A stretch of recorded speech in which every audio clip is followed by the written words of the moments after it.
Folks, when it comes to TCL TV news, I have good news and bad news. But actually, it's kind of the same news.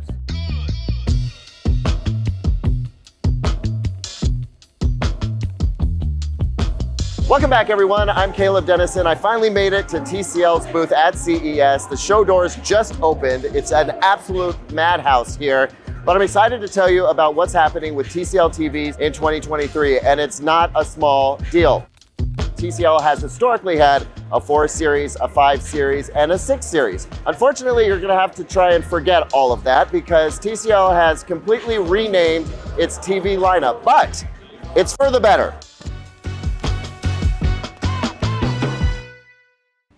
So first of all, we can break TCL's TV lineups into 2 main series. They have the S series and the Q series.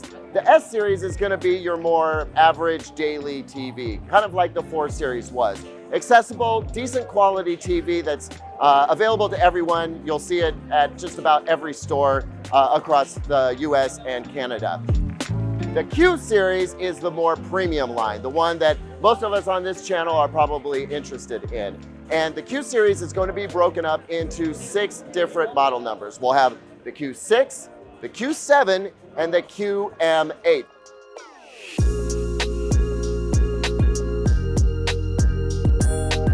So let's start with the Q6. The closest model that we've seen from TCL in the past might be the 5 series, but it's not a direct line.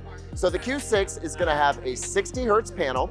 It's gonna be direct lit, so no full array local dimming, but it is going to be quite a bit brighter than the 5 series was last year. And even though it has a 60 hertz panel, it is capable of 120 hertz VRR gaming. And the way that TCL achieves that is by cutting the resolution, the vertical resolution, in half. Overall, should be a high value TV with quantum dots, great picture quality, at an accessible price point, kind of what we expect from TCL.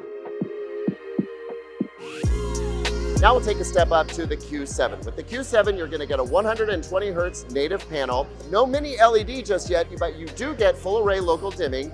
And the peak brightness on the Q7 is meant to be on par, if maybe just a little bit better than the 6 series of last year. So again, not a straight line across from the 6 series to the Q7, but very close. Many local dimming zones, quantum dots, and of course we can expect 144 hertz VRR gaming, again, by cutting the vertical resolution. But with this TV, you also get 2 HDMI 2.1 inputs, and those are separate from the eARC port.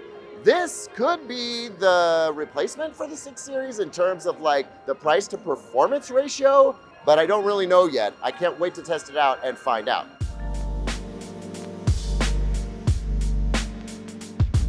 And now we step up to the big daddy, the QM8. The M, as you may have guessed, stands for mini LED. So we have mini LED backlighting, full array local dimming, over 20,000 mini LEDs back there, broken up over hundreds and hundreds of zones. The peak brightness on this TV is going to be above anything that we've seen from TCL before. So this is going to be a very aggressive product from TCL, and I think it's gonna kind of raise the bar of expectations for what TCL can put out, starting at 65 inches, all the way up to their massive 98-inch screen size.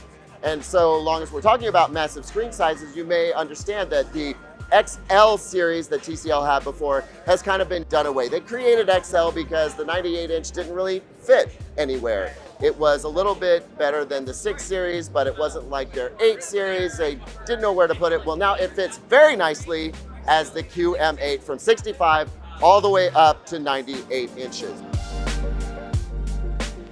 While we're talking about TCL's product lineup, you may have noticed that I haven't said anything about 8K resolution, and that is because there aren't any. TCL is very focused on providing the most premium 4K TV sets that it can. They are loading them with all the technology, as I just explained with the QM8. And I know that you're probably wondering about OD0 as well, because we've checked out OD0 at the last couple, at least CESs, and haven't seen that come to the US market. Meanwhile, we have seen the OD0 TV come to other markets. I wouldn't hold your breath on seeing it in the US market in 2023, although They're not ruling that out either. But understand that the performance capabilities of the QM8 actually exceed that which has been promised with OD0. I understand OD0 is a very cool form factor with the picture on glass and everything like that. We might get it, we might not, but don't hold your breath.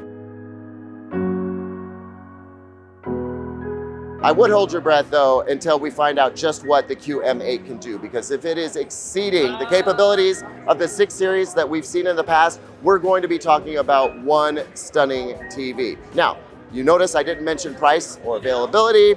If you're new to CES, they don't talk about pricing and they don't talk about availability very often, although I do have it on very good authority that we're looking at sometime in spring to see these TVs come out. Oh, also expect them to be running Google TV. TCL bounces back and forth between Google TV and Roku TV, and we are in the Google TV phase. And actually the remote controls that I saw on these TVs were in fact Google TV remote controls and backlit, by the way. I was super excited to see that.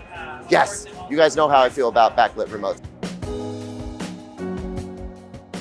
Anyway, I think that's plenty for TCL at CES 2023. Of course, we're gonna be talking about all of these TVs in context later. I'm gonna put out a best TVs of CES 2023 video later. You are not gonna wanna miss that, so if you're not already subscribed and got that notification going, please do so now. Until the next one, I'm Caleb Dennison with Digital Trends. We'll see you on the next one.